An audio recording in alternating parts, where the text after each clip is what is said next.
오늘 이 베드로전서의 말씀을 통해서 우리네 그리스도인들이 과연 어디로 가야 하는지, 어떻게 살아야 하는지 그리스도인들의 삶의 방향성을 함께 이 말씀을 통해 확인해 보고자 합니다.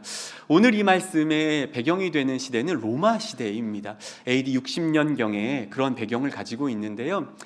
AD 64년 7월 한 여름 밤이었어요. 로마에는 왜 콜로세움이나 뭐 이런 검투사들의 경기장, 뭐 전차 경기장 이런 거 많았지 않습니까? 로마 시내 한복판에 있는 한 큰 경기장 옆에 붙어 있던 한 작은 상가에서 불이 나기 시작합니다. 뭐 작은 불이었어요. 금방 끌 수 있을 줄 알았습니다. 그런데 안타깝게도 때마침 강한 건조한 바람이 부는 계절이었어요. 그 작은 불은 점점 더 커지기 시작합니다. 순식간에 로마 시내로 번져갔다고 해요. 그도 그럴 것이 당시에 로마는 굉장히 오래된 도시였습니다. 그래서 지금 계획도시처럼 도로가 쫙쫙 뻗어 있고 참 멋있게 있는 곳이 아니라 거미줄, 그물망처럼 얽히고 설킨 아주 오래된 목조 건물들이 참으로 많았다는 거예요. 불붙기 딱 좋게 말입니다. 불길이 활활 타오르는데 얼마 걸리지 않았다고 해요. 옆에서 옆으로, 또 앞에서 뒤로, 심지어 강한 바람을 타고 옆 마을까지 불이 번지기 시작했다고 합니다. 기록에 따르면 그 불은 총 9일 동안 꺼지지 않았다고 해요. 그러니까 엄청난 대화재가 일어난 것이지요. 당시 로마는 14개 구역으로 편성이 되어 있었어요. 그런데 총 3개 구역은 완전 전소됩니다. 흔적조차 남기지 않고 다 타버립니다. 수많은 사람이 죽었겠지요. 또 그것만 하면 다행인데요, 한 7개의 구역은요 정말 반파되었다고 합니다. 다시 재기가 불가능할 정도로 반파되었다라는 것입니다. 수천 명이 목숨을 잃고 십수만 명의 사상자와 또 이재민이 발생하여 거리로 나앉게 된 거예요. 거리로 나앉은 사람들 살펴보면 누군가는 사랑하는 부모님을 잃고, 누군가는 사랑하는 친구를 잃은, 누군가는 자신의 삶의 터전을 잃은, 누군가는 자신의 전 재산을 잃은 사람들이 울분을 쏟아내며 거리로 뛰쳐 나왔습니다. 그런데 더 안타까운 것은 그 울분이 어떤 한 사람을 향해 쏟아지기 시작합니다. 그 사람은 누구냐면 그 당시에 로마를 다스리고 있던 바로 네로라는 황제입니다. 아마 네로 황제 다 아실 것 같습니다. 누군가 그 불을 보면서 기뻐하며 춤을 추더라 하는 소문이, 출처 없는 소문이 퍼지기 시작합니다. 누구였을까요? 네로다 하는 소문이 퍼지기 시작하는 겁니다. 그러니 가족을 잃고 전 재산을 잃고 집을 잃었던 그 사람들이 왕궁으로 몰려와서 네로 나와라, 네로 나와라, 책임져라 하고 소리치기 시작합니다. 네로의 정치적 생명이 끝날 위기에 처한 것입니다. 어떻게 하면 좋을까? 네로와 그의 참모들이 모여서 이렇게 대책회의를 시작합니다. 긴급회의를 시작하지요. 그리고 그들은 한 가지를 결정합니다. 무엇을 결정하냐면 희생양을 데려와라. 이 울분을 쏟아내는 로마 시민들에게 던져줄 희생양을 찾아와라 라는 명령을 내리지요. 그들이 막 물색하기 시작하는데 한 집단이 선정됩니다. 그 당시 로마 시내에 막 퍼지기 시작했던 한 신흥 종교 집단이에요. 누굽니까? 그리스도인들입니다. 안 그래도 당시 로마 황제를 숭배하는 그런 우상 숭배 사상이 퍼지기 시작했는데 그리스도인들은 그것은 우상 숭배입니다. 어떻게 사람이 신이 됩니까? 신은 오직 하나님 한 분입니다 하고 우상 숭배를 거부했습니다. 그래서 황제의 눈밖에 난 상태였거든요. 옳다구나, 야 기독교인들 다 잡아들여라 명령을 내리지요. 안타까운 것은 너무 시기가 적절했어요. 그 당시에 그리스도인들이 로마 사람들을 전도하면서 이렇게 말했거든요. 이제 곧 하나님의 심판이 임할 것입니다. 하나님이 심판이 임할 때 우리가 하나님을 믿지 않으면 우리는 지옥에 가는데 그 지옥에는 꺼지지 않는 불이 있습니다. 영원히 불타는 지옥에 갑니다 라고 전도를 했어요. 로마 대화제를 앞두고요. 그러니까 너무 완벽한 시나리오가 갖춰진 겁니다. 네로는 로마의 대화제의 주범으로 그리스도인들을 체포하여 그들을 고문하고 그들을 학살하기 시작합니다. 그 뒤에 이어지는 내용은 너무나도 잘 아시리라 생각됩니다. 네로를 향했던 분노가 이제 그리스도인들을 향해 쏟아지기 시작합니다. 인간이 얼마나 잔혹해질 수 있는지 여기서 보면 알 수 있어요. 또 네로가 자기의 정치적 생명이 위험했지 않습니까? 그러니까 그 그리스도인들을 잡고 그들을 고문하는 것을 하나의 지역 축제로 만들어 버립니다. 그리스도인의 비명소리로 가득했다고 해요. 또 하나의 소리가 있었는데 그것은 무엇이냐면 그들을 보면서 박수치는 로마의 시민들이 있었다고 합니다. 소아시아, 특별히 로마 지역의 성도들은 이런 대학살의 현장의 가장 중심에 서 있었습니다. 찢어지는 마음, 정말 숨쉬기조차 어려운 그 고통 속에 그들은 하늘을 보면서 이렇게 말했던 거예요. 주님, 우리는 어디로 가야 합니까? 주님, 살아계시다면 대체 이 상황 가운데 우리가 어디로 가야 할지, 우리가 어떻게 살아야 할지 제발 좀 알려주십시오. 사랑하는 성도 여러분, 이 질문은 비단 로마의 대박해 중심에 서 있었던 우리 그리스도인들에게만 해당하는 질문은 아닐 거라 생각합니다. 이 시대를 살아가는 우리 그리스도인들에게도 동일하게 해당되는 질문이겠지요. 이 시대 어떤 시대입니까? 순리가 영리가 되고 영리가 순리가 되는 시대. 각자 자기 소견의 옳음이 진리라고 믿는 이 시대. 진리와 비진리의 애매한 경계를 오가며 무엇이 진짜 빛인지 무엇이 진짜 어둠인지 분간하려 하지 않는 시대. 십자가에서 물과 피를 쏟으신 예수님은 잊어버린 채 그냥 내 소망을 이루어줄, 내 소망을 실현시켜줄 나를 위한 예수를 재창조하는 이 시대 아닙니까? 이러한 시대에 말씀 붙잡고 사는, 말씀이 가르쳐준 대로 살아가는 우리 그리스도인들은 과연 어떻게 살아야 하는 것입니까? 주님, 우리는 대체 어디로 가야 합니까? 이러한 애끓는 질문에 사도 베드로는 이렇게 고백하는 거예요. 오늘 본문 21절을 우리 함께 읽었으면 좋겠습니다. 우리 함께 읽겠습니다. 시작. 이를 위하여 너희가 부르심을 받았으니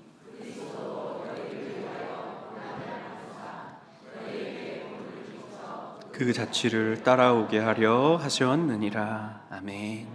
베드로 사도는 그 로마의 대박해를 직접 눈으로 목격했습니다. 옆에 있는 지체의 울분짖는 소리를 들었지요. 그럼에도 불구하고 이렇게 이야기하는 거예요. 여러분, 그러나 우리는 끝끝내 이 힘에 겨운 자리, 이 숨쉬기조차 어려운 그 자리, 내가 살아있는 것이 죄스럽게 여겨지는 그 자리로 나아가야 한다고. 그 고난의 자리가 바로 우리 그리스도인의 자리라고 말하는 것입니다. 왜요? 왜일까요? 그냥 예수 믿으면 하나님 주시는 복 받고 평안하게, 그냥 고난 없이 시련 없이 시험 없이 그냥 잘 살면 안 되는 것일까요? 왜 우리 그리스도인들은 이런 고난이 하나님의 부르심이라고 따르고 있는 것일까요? 비단 오늘 본문만 아닙니다. 우리 성경 전체에 그런 메시지가 계속적으로 등장하지 않습니까? 복음서에 너무나도 많이 기록되어 있죠. 누가복음 10장에 이렇게 기록합니다. 예수님께서 12제자를 부르시죠. 12제자를 잘 훈련시키시지 않습니까? 근데 그것으로 부족하셨나 봐요. 70명을 따로 세우시죠. 또 따로 훈련을 시키시는 겁니다. 그런데 하루는 12제자 70명의 제자를 불러놓고 2명씩 짝을 지으시는 거예요. 너랑 너. 다 짝 지었니? 그리고 마을로 파송하시는 거예요. 가서 너희 이웃을 좀 도와주렴. 그들을 위로해주고 그들을 섬겨주고 그들을 위해 기도해주렴 하고 파송하시는 장면 다 기억하시죠? 제자들이 뚜벅뚜벅 마을을 향해 걸어갈 때 그 제자들을 보시면서 뒤에서 이렇게 말씀하시는 거예요. 제가 읽어드릴게요. 누가복음 10장 3절인데요. 갈지어다 내가 너희를 보냄이 어린 양을 이리 가운데 보냄과 같도다. 아멘. 여기서 이리는 무엇을 의미합니까? 왜 주님이 주신 말씀을 성취하고 주님이 주신 말씀을 행하는데 방해가 되는 요소를 말하지 않습니까? 위협이 되는 요소를 말하지 않습니까? 또 유혹되는 요소를 말하지 않습니까? 그에 반대로 어린 양은 무엇을 뜻할까요? 우리 그리스도인들이죠. 제자들 아닙니까? 어떠한 위협과 방해와 유혹에도 꿋꿋이 주님의 말씀을 준행하는 사람들, 그리스도인들을 의미하겠죠. 그래서 이러한 본문을 볼 때 우리는 전통적으로 어떻게 해석했냐면, 우리는 힘이 없지만, 우리는 능력이 없지만 주님 순종하는 마음, 그 순종하는 믿음 가지고 세상 가운데 담대히 나아가면 능력 많으신 주님, 힘이 많으신 주님께서 우리 뒤에서 우리 대신해서 늑대와 싸워 우리에게 승리를 주신다. 또는 그 담대히 나아가면 능력이 없고 힘이 없는 우리에게 은총 더하여 주셔서 우리가 힘이 생기고 능력이 생겨서 늑대 이리와 싸워 이길 힘을 주실 것이야 라고 해석하지 않으셨습니까? 그래서 우리 연약한 우리가 강한 대적에게 승리하도록 하신다는 것이지요. 사랑하는 여러분, 사실 이 본문, 우리가 앞에 읽었던 베드로전서 2장의 본문은 그러한 말씀이 아니라는 거예요. 그것보다도 바른 해석이 있다라는 것입니다. 생각해보면 어린 양을 이리 떼에게 보내면 어떻게 될까요? 당연히 죽겠죠. 물려 뜯기겠죠. 피 흘리겠죠. 죽게 마련입니다. 그런데요, 사랑하는 우리 예수님은 이미 그것을 알고 보내셨다는 거예요. 어떤 상태로요? 어린 양의 상태로 보내셨다라는 것입니다. 어린 양으로 보내시는 거예요. 힘 주시고 능력 주셔서 정말 강한 존재, 강한 상태로 보내시는 것이 아니라 어린 양의 상태로 보내셨다는 거예요. 가장 어려운 시기, 가장 위험한 곳으로 어린 양들을 보내셨다는 거예요. 왜요? 답은 간단합니다. 잘 죽으라고요. 왜요? 가서 물려 뜯기라고요. 고난 받으라고요. 사도시대도 그렇습니다. 지금 이 시대를 살아가는 우리네 그리스도인들도 마찬가지입니다. 주님, 이 혼란스러운 이 대환란의 시대에 우리 그리스도인들이 과연 어떻게 살아가야 합니까? 어디로 나아가야 합니까? 라고 기도할 때 주님은 베드로 사도의 입술을 통해서 이렇게 말씀하시는 거지요. 성도된 자들아, 거룩히 구별된 자들아, 너희가 가야 할 길 이미 예수님께서 보여주셨단다. 어떤 길입니까? 십자가의 길이요. 어떤 길입니까? 고난받는 길입니다. 요한복음 12장 24절 제가 읽어드리겠습니다. 내가 진실로 진실로 너희에게 이르노니 한 알의 밀이 땅에 떨어져 죽지 아니하면 한 알 그대로 있고 죽으면 많은 열매를 맺느니라. 아멘. 사랑하는 성도 여러분, 이 모습이야말로 하나님께서 원하시는 그리스도인들의 모습이 아닐까 하는 겁니다. 주님께서 너희 그리스도인들아, 너희가 가는 곳곳마다 강한 능력과 힘으로 무장되어 저 이리 때와 싸워 승리해라. 너희 말씀 주었지? 말씀 더 많이 공부하고 말씀 암송해라. 말씀 훈련해라. 그래서 진리로 싸워 그들을 이겨라. 그들을 압도해라. 그들을 다스려라. 죄송하지만 주님께서 원하시는 모습은 우리에게 싸워 이겨라. 그들을 압도해라. 그들을 다스려라. 하시는 것이 아니라는 것입니다. 오히려 너희가 낮아져 그들을 섬기라고, 너희가 낮아져 그들의 손을 붙잡으라고, 너희가 낮아져 그들을 위해 기도하라고, 다시 말해 너희가 그리스도를 위해 죽으라고 말씀하고 계신 것입니다. 우리가 낮아질 때 오히려 그들의 마음이 열리는 거예요. 오히려 우리가 그들을 싸워 이기려 할 때 그들은 마음을 닫더라는 것입니다. 우리가 생각하는 흔한 어떤 기독 신앙, 그리스도인들의 삶의 어떤 방식, 방향, 어떤 축복, 기도의 제목들은 무엇입니까? 지금 내가 예수를 믿음으로 말미암아 내가 더 많은 것을 소유하게 되었습니다. 이런 간증 많이 있지 않습니까? 내가 정말 열심히 신앙생활을 하다 보니까 나를 높은 곳으로 인도하셨습니다. 우리가 많이 듣지 않아요? 내가 예수님을 믿음으로 말미암아 내가 이룬 성취가 더 많아졌습니다 하는 거예요. 내가 예수 믿었더니 주님께서 나에게 좋은 것을 주셨어. 내가 신앙생활 정말 열심히 했더니 내가 이런 봉사도 하고 내가 주일 빠지지 않고 했더니 주님이 나를 높은 곳으로 인도하셨어. 내가 기도생활 열심히 했더니 내가 새벽제단 빠지지 않았더니 주님이 나에게 더 많은 것을 이루게 하셨어 하는 것입니다. 그게 우리가 생각하는 흔한 신앙생활이라는 거죠. 축복의 어떤 내용이라고 생각하는 것입니다. 그러나 오늘 말씀은 전혀 다른 이야기를 하고 있다라는 것이지요. 우리가 오늘 말씀을 통해 정말 분별해야 되는 것은 무엇이냐면, 정말 기억해야 되는 것은 무엇이냐면, 하나님께서 우리 그리스도인들에게 원하시는 신앙생활은 꼭 그러한 것만은 아니라는 거예요. 하나님께서 우리에게 지금도 하늘문을 여시고 부어주시려고 하는 그 축복은 꼭 그러한 축복만은 아니라고 하는 사실입니다. 하나님이 원하시는 것은 내가 신앙생활 정말 열심히 하고 내가 예수 그리스도를 나의 주로 고백하고 정말 열심히 살았더니 주님이 나를 높은 곳으로 더 많은 것을 갖게 하셨어. 물론 감사한 일입니다. 하지만 더 감사한 일이 있지요. 내가 신앙생활 정말 열심히 했더니 내 삶이 정말 한 뼘이라도 한 톨이라도 예수 그리스도 닮게 하셨어 하는 고백이요. 예수 그리스도를 따라 내가 좁은 길로 나아갈 수 있게 하셨어. 내가 좁은 길, 고난의 길, 십자가의 길을 가면서도 예수님을 부인하지 않게 하셨어 하는 고백이요. 내 안의 이기와 내 안의 욕심과 내 안에 세상 소란스러운 수많은 것들을 내려놓고 주님 붙잡게 하셨어 하는 이 고백 말입니다. 성경에 많은 사람들이 나와요. 예수님께 붙들림 받은 사람들이 나옵니다. 모세 기억하십니까? 40년 미디안 광야에서 훈련받지요.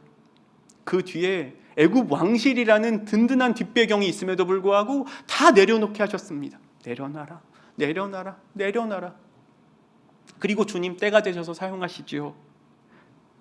모세 자기 힘으로 출애굽시켰나요? 아니요. 자기를 내려놓고요 주님의 지팡이 들고 사역합니다. 이런 훈련이요. 나의 힘과 능력 내려놓고 주님의 지팡이 드는 훈련 말입니다.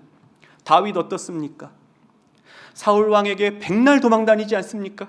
뭐 잘못한 것도 없는데 말입니다. 사무엘에게 기름 부음 받았음에도 불구하고 맨날 도망자로 삽니다. 굴에서 살고요, 광야로 살고요, 먹을 것 없어서 빌어 먹습니다.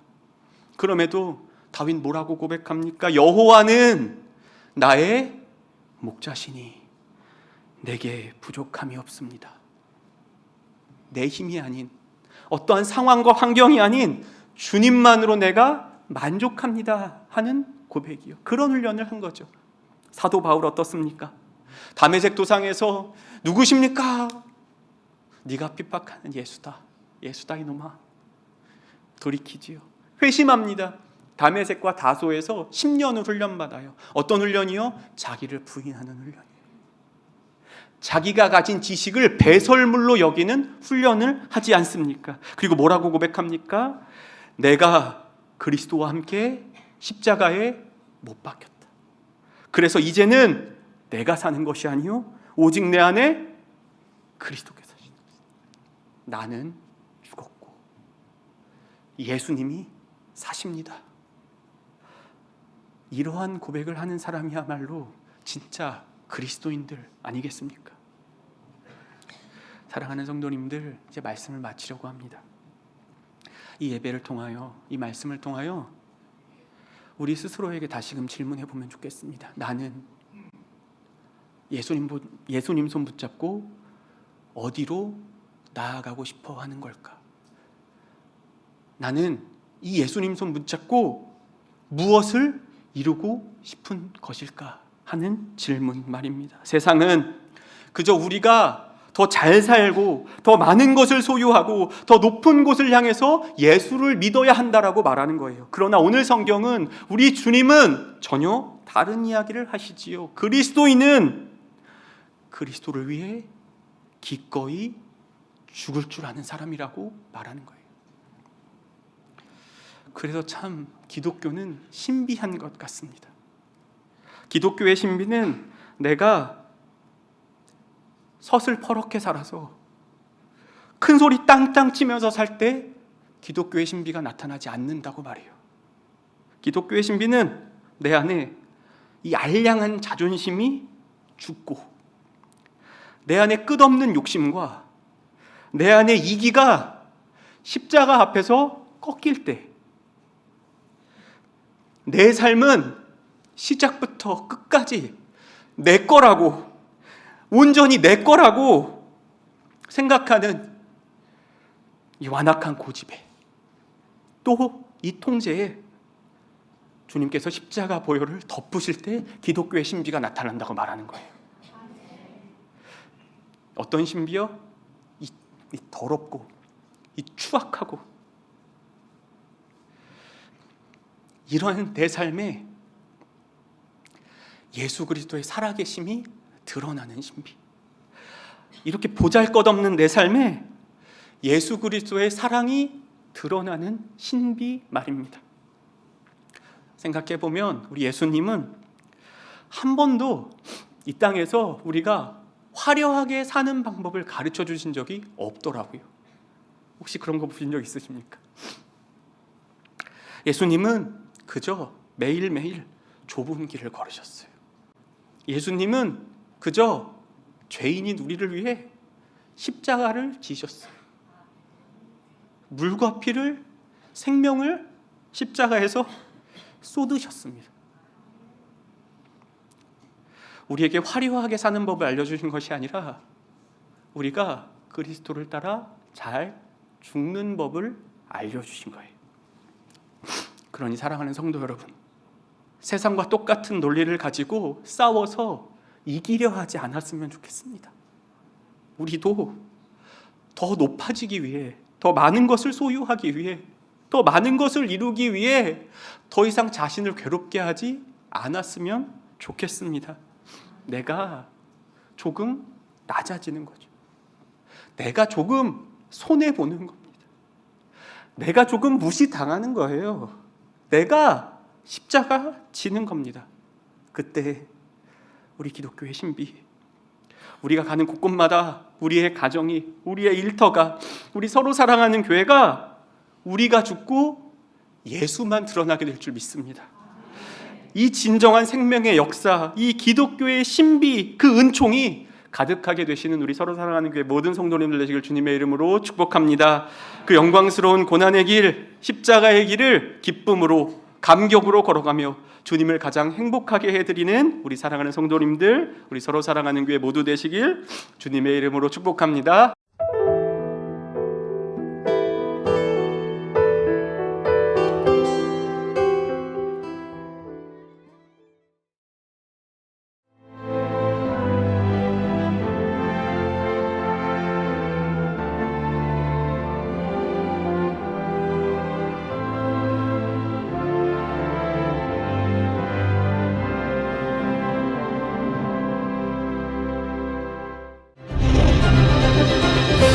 기회는 준비된 도시를 선택합니다.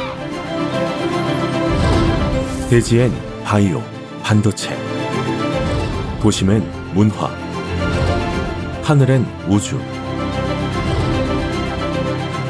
대한민국 미래 산업의 새로운 가능성을 열어가는 곳. 격이 다른 도시, 순천입니다.